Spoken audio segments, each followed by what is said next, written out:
নিরামিষ আমিষ যেভাবেই রান্না করি না কেন সবারই পছন্দের একটা রেসিপি হচ্ছে কচুর শাক। তবে আজকে কিন্তু আমি নিরামিষভাবেই রান্না করছি। দেখো এখানে কচুর শাকগুলোকে আঁশ ছাড়িয়ে নিয়ে কেটে নিয়েছি আর খুব ভালো করে ধুয়েও রেখেছি। এবারে কচুর শাকগুলোকে প্রথমে সেদ্ধ করে নেব। কড়াইয়ের মধ্যে আমি কচুর শাকটাকে বসিয়ে দিয়েছি। এবারে গ্যাসের ফ্লেমটাকে মিডিয়ামে রেখে কচুর শাকটাকে সেদ্ধ করে নেব। আর যেহেতু কড়াইতে সেদ্ধ করছি তাই সময়টা কিন্তু একটু বেশি লাগবে। আর প্রেসার কুকারে যদি সেদ্ধ করা হয় ৩টে সিটি দিয়ে কিন্তু কচুর শাকটাকে সেদ্ধ করে নিলেই হবে।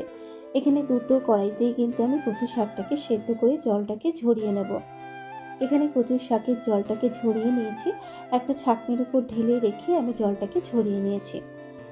কচুর শাকটা সেদ্ধ হয়ে যাবার পর এবার কড়াইয়ের মধ্যে ফোড়ন দেব। ফোড়নের জন্য কড়াইয়ের মধ্যে বেশ কিছুটা পরিমাণে সর্ষের তেল দিলাম, তেজপাতা, শুকনো লঙ্কা আর একটু গোটা জিরে ফোড়ন দিলাম।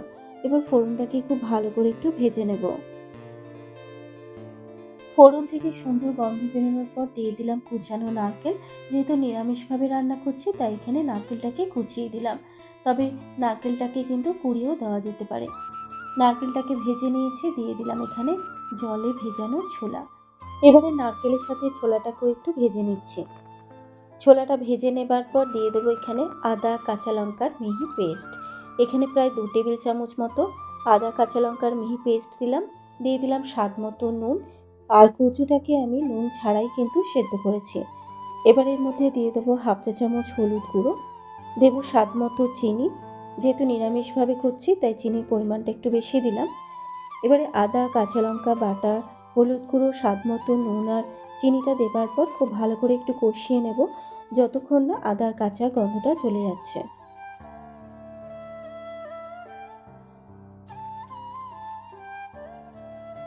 মশলা থেকে যখন কাঁচা গন্ধটা চলে গেছে এবার এর মধ্যে অল্প করে একটু সেদ্ধ করে রাখা কচুর শাক দিলাম। এবার এর মধ্যে 1 চা চামচ জিরের গুঁড়ো, হাফ চা চামচ ধনের গুঁড়ো আর দিয়ে দিলাম হাফ চা চামচ লঙ্কার গুঁড়ো। এবারে কচুর শাকটাকে মশলার সাথে মিশিয়ে নিয়ে ভালো করে একটু কষিয়ে নেব।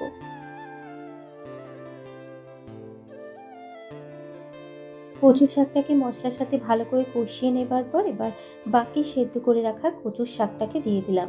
এবারে মশলার সাথে কচুর শাকটাকে ভালো করে একটু মিশিয়ে নেব।